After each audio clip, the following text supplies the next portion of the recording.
il y a Laurence Ferrari et Louis Dragnel qui sont avec nous ce soir. Ils viennent nous parler de JD News. Hein, c'est le nouveau magazine qui a fait son apparition dans les kiosques aujourd'hui. Alors, c'est vraiment... Alors, j'ai eu la chance de le voir. D'ailleurs, on en parlera en fin d'émission parce qu'ils ont fait des révélations exclusives sur l'affaire Naël. Ouais. C'est incroyable. Et c'était dans le JD News aujourd'hui.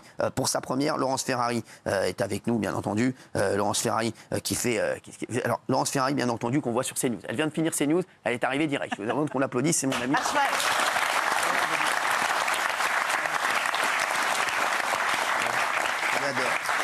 Et Louis Dragnel, que j'adore aussi, directeur de la rédaction de JD News. Ça va et toi? Merci d'être là, l'égérie, ça me fait bien plaisir de vous voir. Laurence, ça fait combien d'années maintenant qu'on travaille ensemble, Je crois qu'on a commencé en 2012. 2012, exactement, ma chérie. 2012, sur la chaîne qui s'appelait D8. Exactement, t'étais le midi, je m'en rappelle. Alors, c'était un peu le matin, vers 10-11 h, le Grand 8, avec toutes les filles. Roselyne Bachelot, Audrey Pulvar. C'était une émission de femmes extraordinaire. Ouais, je m'en rappelle. Je t'avais dit que t'allais cartonner avec ça. Ouais, je l'ai senti tout de suite. Très belle émission. Très belle émission. Bon, ça va, tu es heureuse? Très heureuse. Aujourd'hui, c'est le jour d'une naissance, la naissance de JD News, donc voilà. Laurence, je voulais te dire un truc que je voulais te dire depuis longtemps. Je trouve, Laurence, je te le dis, je trouve que tu es devenue exceptionnelle. Et je ne suis pas le seul à le dire. Déjà, non, mais je te le dis. Laurence, c'est un truc de fou.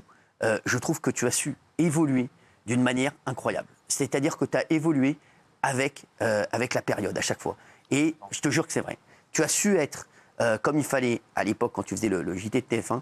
Et aujourd'hui, tu as évolué avec la société dans tes émissions. Je te jure, la Laurence Ferrari, qui était sur le JT de TF1, qui était très bien, hein, voilà, mais qui était... c'est pas la même blague, que la Laurence Ferrari aujourd'hui. Non, mais je te le dis. Et franchement, Laurence, je te le dis, je ne pensais pas que tu pouvais réussir à faire ça. Non, je te jure que c'est vrai, vraiment. Oh, écoute, non, mais... Je crois que je prends le compliment. Non, mais avec tu t'éclates. Je crois que j'ai jamais été aussi heureuse professionnellement. Et aussi libre. Mais j'ai l'impression, voilà, c'est ça. J'ai l'impression qu'on voit la vraie Laurence. Oui, celle qui dit ce qu'elle pense. Voilà, c'est ça. Et ça, pour une journaliste qui a passé 35 ans à surtout ne pas dire « je », c'est ça, arriver à dire « je pense ça », c'est vrai que c'est quelque chose qui est un pas en avant. Et Louis, alors lui aussi. Lui, moi, j'ai trop de chance surtout de travailler avec Laurence. Ah ouais, mais déjà, dans Punchline, effectivement, sur CNews, donc on travaillait, on se voit. Tu veux travailler avec moi à la radio aussi, qu'est-ce que tu fous? Mais il est occupé, c'est mon émission. On a des journées un petit peu occupées en ce moment, oui. Non, mais en vrai, c'est un bonheur de travailler avec Laurence. Parce que et en plus, c'est un honneur. C'est quand même une énorme pro de l'information. Énorme. Non, mais par rapport à la force, quoi. Alors, je la tutoie, Laurence, que je sais que je l'aime, je l'adore. Et ça fait des années maintenant que je la connais. Il y a ce nouveau projet qui vient d'arriver. Le JD News s'est sorti aujourd'hui. Et dès aujourd'hui, déjà, des révélations. On va en parler tout à l'heure, hein, d'ailleurs, parce que ce sera un des dossiers de fin sur l'affaire Naël. Comment est parti ce projet? Parce que c'est... On va le dire, hein, aujourd'hui les magazines, c'est compliqué de lancer les magazines. Et aujourd'hui, comment vous avez décidé de lancer ça? Comment vous avez dit on y croit? On s'est dit que voilà, on aime les défis, on aime se lancer des paris, des challenges. On s'est dit voilà, on va lancer un nouvel hebdo qui sortira le mercredi, alors que tous les autres sortent le jeudi. On va amener une offre originale avec une liberté de ton qui nous est évidemment propre. Il y a beaucoup d'éditos également dedans. Oui, alors c'est le premier numéro. On voulait vraiment insister sur la liberté d'expression. Mais il y a aussi tout le volet positif, espérance. Il y a des problèmes dans la société, quelles solutions on apporte? Et ça, c'est vraiment quelque chose sur lequel on va insister pendant tous ces numéros. Alors Louis, toi, comment tu fais avec tout staff? Parce que c'est dur. On s'organise. Comment tu choisis les sujets? Les sujets, on les choisit ensemble avec Laurence de rédaction. Et ensuite, à chaque fois, on essaye vraiment de trouver aussi un sujet d'enquête. Et ça, vraiment, c'est une promesse. Ça va être la promesse chaque semaine. C'est-à-dire que chaque semaine, vous allez voir. Et là, on est en train de préparer le deuxième numéro. Et c'est vraiment, il y aura des révélations. Comme ça, mercredi prochain, on aura notre revenir également. Avec plaisir. Absolument. Ah oui, très bien. Et donc, avec des révélations politiques. Enfin bref, je ne peux pas vous en dire plus. Dedans, effectivement, Laurence l'a dit, il y a une tonalité positive. Par exemple, cette semaine, il y avait Éric Trappier, le patron de Dassault, qui vend des Rafales. Ça cartonne. Franchement, ça, c'est une fierté française. Mais oui. Je suis désolé.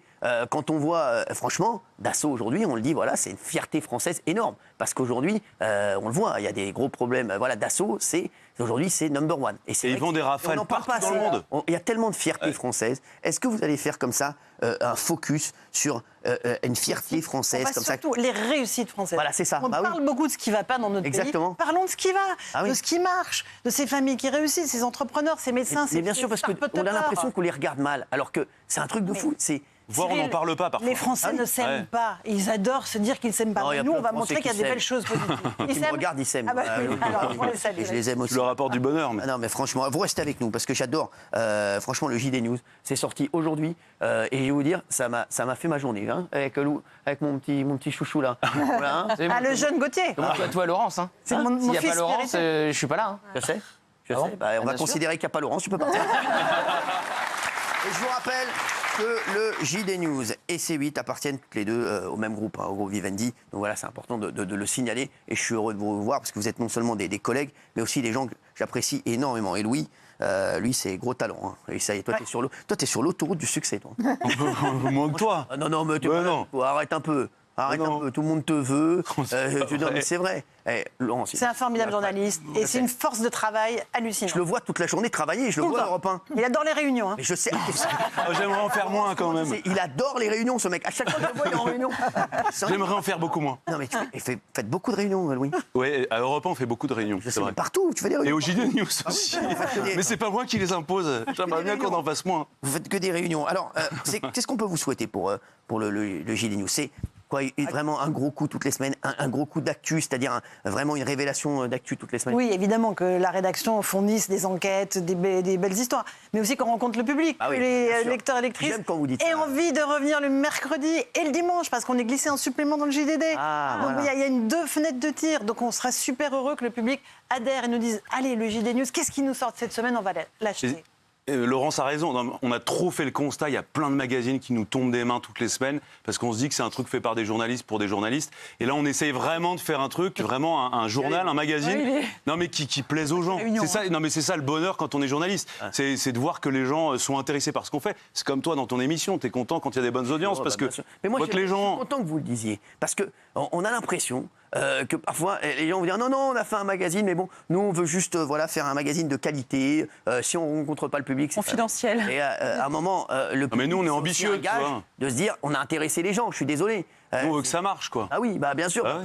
Plus on a intéressé les gens, plus ça va marcher. Je suis désolé, moi les mecs qui disent non, c'est le public qui a rien compris. Je suis désolé. Non, quand ça marche pas, c'est nous qui avons rien compris. Croyez-moi, hein. Le public il comprend toujours tout. Non mais c'est vrai. En espérant qu'on comprenne alors. Ouais, non, mais moi je vous dis, je vous le dis, moi je suis la ménagère de moins de 50 ans. Non mais je vous le dis. Avec son petit caddie. Je suis la ménagère de moins de 50 ans, moi. Et moi, j'ai adoré. Si moi, j'ai aimé, je vous jure que c'est vrai. Vous savez que même quand je prépare l'émission, comme moi, je me considère comme la ménagère de moins de 50 ans, je dis souvent ça m'intéresse pas, ça m'intéresse, ça m'intéresse pas.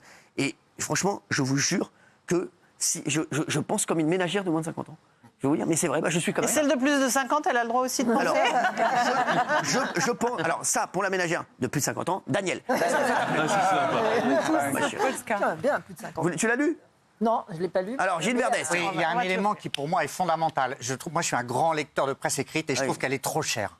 C'est-à-dire que presse écrite, notamment les On n'a pas le droit de magazines, dire le prix, mais tu peux dire quand même que c'est... c'est beaucoup trop cher. Et là, l'offre, elle est moins chère. 2 fois moins cher. C'est un magazine exactement. populaire. L'objectif, haut de gamme. c'est que tous les Français puissent l'acheter parce Voilà. qu'aujourd'hui, c'est devenu inaccessible bien sûr. de s'informer. C'est-à-dire qu'il y a plein de trucs gratuits, mais du contenu de qualité avec des enquêtes fouillées, aujourd'hui, ça coûte très cher de l'acheter en période de crise économique où tout le monde se serre la ceinture. On peut être populaire et haut de gamme en même temps. Exactement. Et voilà, bravo Lolo, bravo, bah oui. Bravo Laurence.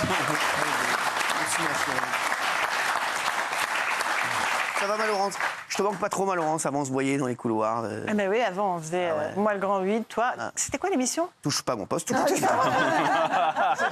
Moi, je vais te dire. elle a pas Depuis le changé. début. Depuis le début. J'ai toujours Ah, fait jamais, touche pas. J'ai toujours fait touche pas mon poste. Franchement, j'ai toujours fait ça. Les gens dans la rue m'appellent touche pas mon poste. Ils m'appellent pas Nouna. Je te le dis. Voilà, les gens m'appellent comme ça. C'est vrai que parfois dans la rue, il y a des mecs qui disent ça touche pas mon poste. Mais voilà. Vous, quand ils vous voient, ils disent quoi? Ouais, bah, c'est ça, la dame de la télé, ou touche pas à mon poste. Et vous, ils m'ont dit quoi? La chieuse. Attends. On vous dit quoi, vous, maintenant, alors? Ah, le petit scarabée. Ah ouais, parce que bah oui, Le c'est petit normal. scarabée, Ouais. Ah oui, alors moi je l'appelais le jeune padawan. Mais Ouais, c'était autre chose. C'est vous qui l'avez lancé. Tu le faisais pas à l'antenne. Vous savez que vous avez engendré un monstre. Vous le savez, ça. Eh oui. Vous avez engendré un monstre. C'est Laurence qui Un gentil monstre. Ouais. Oui, parce qu'à l'époque, donc c'était en plein Covid. Je commence avec Laurent, je suis son assistant en septembre 2019. Ouais. Moi, j'ai été hyper impressionné de ce que vous disiez, être l'assistant de l'ancienne star du 20h et de Bien sûr. l'immense star de... L'ancienne star. du 20h. et de l'immense star de CNews. Et donc, l'impertinence de Gauthier Lebret. Le Covid tombe et là, Laurence fait à peu près 5 heures d'antenne par jour. On l'appelait avec Benjamin Manot, qui était le chef d'aide de l'époque, la Queen, et elle me dit, il faut que tu viennes faire la liste des annonces de Jean Castex ou la courbe de contamination. Donc je me suis retrouvé, je pense que si je revois les passages, je souffrirais, mais je me suis retrouvé à l'antenne tous les soirs grâce à Laurence. Et lui, il parle, on dirait qu'il a 40 ans de carrière. Même c'est un génie. Il a une testasse comme ça. C'est vous qui m'avez demandé de raconter. Drucker est moins long. Alors, tu travailles avec Laurence Ferrari, oui. Pascal Praud, oui. moi. Oui. Qui est le plus sympa? On choisit jamais entre ses parents. Alors là, c'est un trouble. C'est un trouble. Tes parents apprécieront.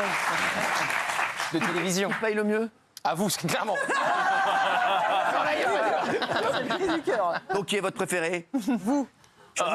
Choisissez toujours l'argent. C'est ce que vous me l'avez dit plusieurs fois. En réunion aussi. Apparemment, il m'a écouté. Merci en tout cas. Laurence, je voudrais vous remercier. Louis Dragnel, je voudrais vous remercier également. Laurence Ferrari, Louis Dragnel. On vous retrouve bien sûr sur Europe 1 et sur CNews. Exactement. On se suit sur CNews. On se suit, on se passe le relais. Exactement, oui. Sur Europe 1. J'adore. Vous éclatez? Merci, oui, on s'éclate. Vous êtes la plus heureuse. On est heureux. Hein, on est très heureux. On a l'air malheureux ou pas? Non, pas du tout. C'est vrai que en vrai, on s'éclate. C'est ça que je voudrais dire. C'est que je le vois, les journalistes CNews, les journalistes Europe 1, ici, les gens sont heureux. Voilà, je le dis. Et franchement, c'est fou. Oui, vous vouliez dire quelque chose? Oui, je voulais dire quelque chose parce qu'on en parle souvent avec Valérie Benaïm. Il faut vraiment que les gens aillent écouter vos éditos au début de Punchline. Parce qu'en particulier, depuis le 7 octobre, vous y allez avec vraiment beaucoup d'audace, beaucoup de courage, beaucoup de précision. Vous lâchez rien, vous lâchez jamais rien. Vous donnez des noms qu'on oublie parfois dans l'histoire. Tous les soirs, je rappelle le nom des 2 otages français offerts et je demande leur libération. Tous les soirs. Tous les soirs. Je laisse seul très fort. le faire, évidemment. Et voilà, et je voulais vous remercier pour ça aussi, parce que c'est quelque chose d'important. Merci mes chéris. Merci. Merci beaucoup.